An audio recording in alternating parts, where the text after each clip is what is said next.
In 1692, the quiet Puritan village of Salem, Massachusetts, erupted into hysteria. Strange behaviors and whispered accusations spread like wildfire, turning neighbor against neighbor. Within months, dozens were accused of witchcraft, and innocent people were condemned to die. The Salem Witch Trials remain one of the darkest chapters in American history, a moment when fear became more powerful than truth. The Salem Witch Trials began in the harsh winter of 1692, when the small Puritan community of Salem Village was already strained by fear and hardship. Food was scarce, relations with neighboring tribes were tense, and suspicion simmered beneath the surface of daily life. Into this fragile setting came a spark that would ignite one of the most infamous episodes in colonial America. It started with two young girls, Betty Parris, the daughter of Reverend Samuel Parris, and her cousin Abigail Williams. The children began suffering from violent fits. They screamed uncontrollably, twisted their bodies into unnatural shapes, and spoke of visions that terrified those who witnessed them. Doctors, unable to explain the symptoms, suggested a supernatural cause, witchcraft. Once the word witchcraft entered the conversation, fear took hold of Salem like wildfire. Neighbors whispered about curses, charms, and dark forces at work. Every unusual illness, every unlucky accident, and every argument between families was suddenly viewed through the lens of suspicion. People who had once shared meals and prayers began to wonder who among them might be secretly consorting with the devil. The minister, already a stern and controversial figure, gave weight to the accusations by allowing the possibility that evil forces were indeed tormenting his household. With that, the stage was set. Salem was a place where religious devotion and fear of the unknown walked hand in hand, and in that winter, those forces collided. What began with two frightened children would soon spiral into mass hysteria. As Betty Parris and Abigail Williams continued their fits, pressure mounted on them to reveal who was tormenting them. Under questioning, the girls accused three women: Tituba, an enslaved woman of Caribbean origin; Sarah Good, a destitute beggar; and Sarah Osborne, a widow estranged from the church. Each was an outsider in some way, vulnerable in a society where conformity was survival. Their names lit the fuse of a growing hysteria. Tituba was the first to be interrogated. Under immense pressure she confessed, but her words went beyond admitting guilt.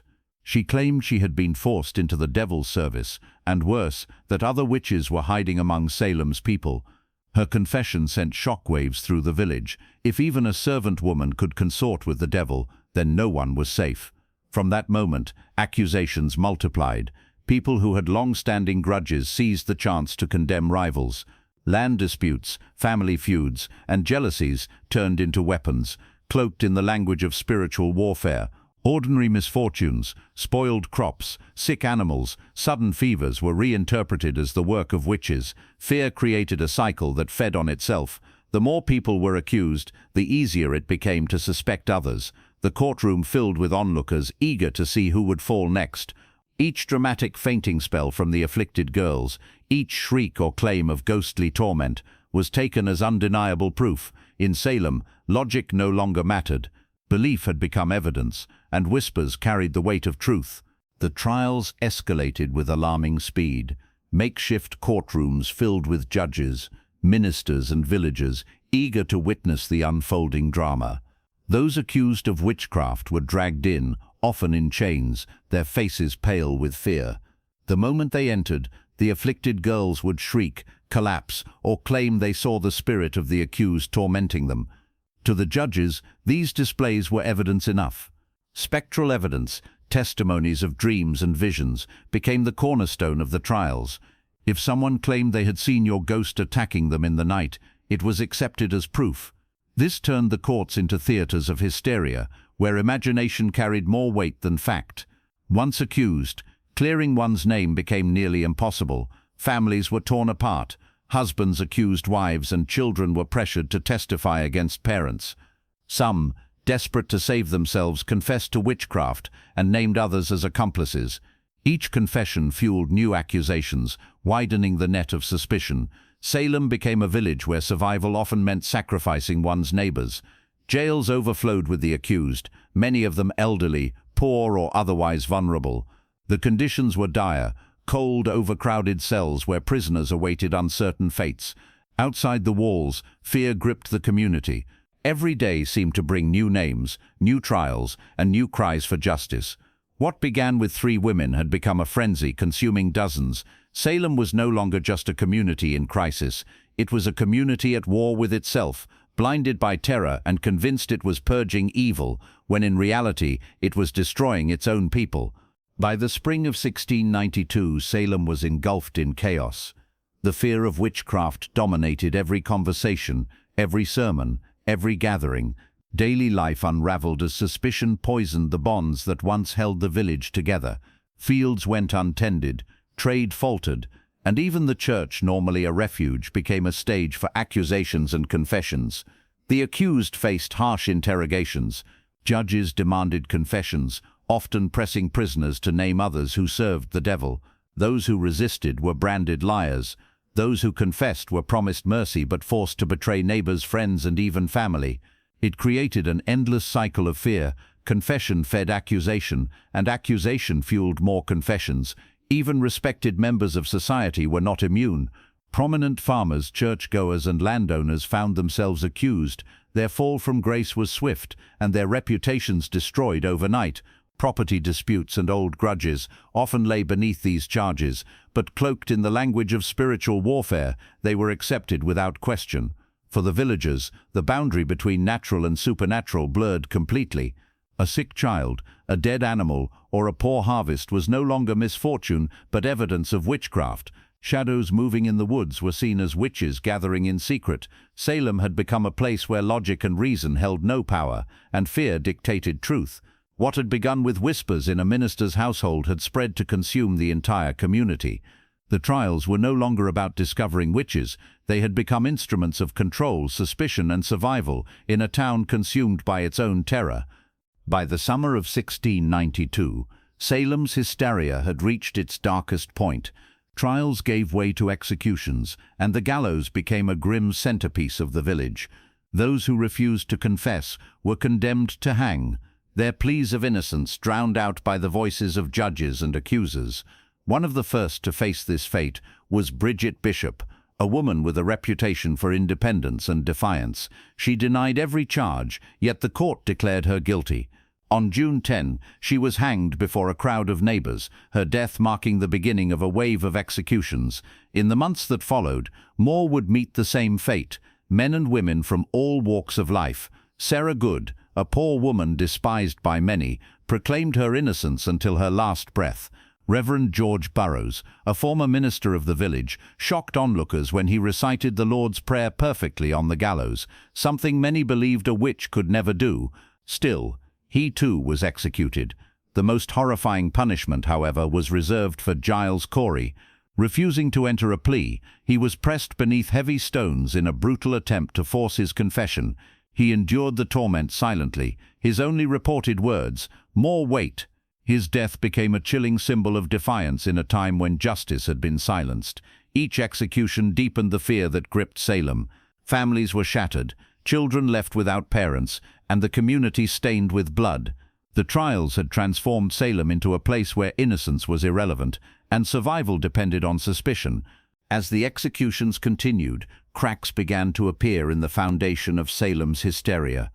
The sheer number of accusations made people uneasy. Could it truly be possible that witches filled nearly every corner of the village? When prominent and respected citizens were named, even the governor's own wife whispered as a suspect. The madness threatened to consume the entire colony. Outside Salem, voices of reason began to grow louder. Ministers from neighboring towns warned that the reliance on spectral evidence was dangerous and unbiblical. Increase Mather, a respected Puritan leader, declared that it was better for 10 witches to escape than for one innocent person to die. His words, carried on the lips of the faithful, sowed doubt in a community that had been consumed by fear. Even within Salem, some began to question the trials. Families who had once cheered for the executions now shuddered at the thought of the rope tightening around their own kin. Farmers worried that neglected crops would bring famine, merchants feared for their livelihoods, and parents grieved for the children left orphaned by the hangings. The cost of hysteria was no longer abstract. It was visible in the broken families and empty homes scattered across the village. Yet the afflicted girls continued their performances, writhing, shrieking, and pointing fingers at new victims. Their cries still carried weight in the court, though whispers of doubt followed them. Salem stood on the edge of collapse, torn between the frenzy of fear and the slow return of reason. By the autumn of 1692, the tide in Salem began to turn. The relentless wave of accusations had reached too far, striking fear into those who once fueled the hysteria. When the governor's own wife was named among the suspected witches, the absurdity of the trials became undeniable. Leaders who had once stood behind the court now scrambled to distance themselves from the chaos. Prominent ministers spoke out with growing urgency. Cotton Mather, once a supporter of the trials, called for caution, while his father, Increase Mather, openly denounced the use of spectral evidence.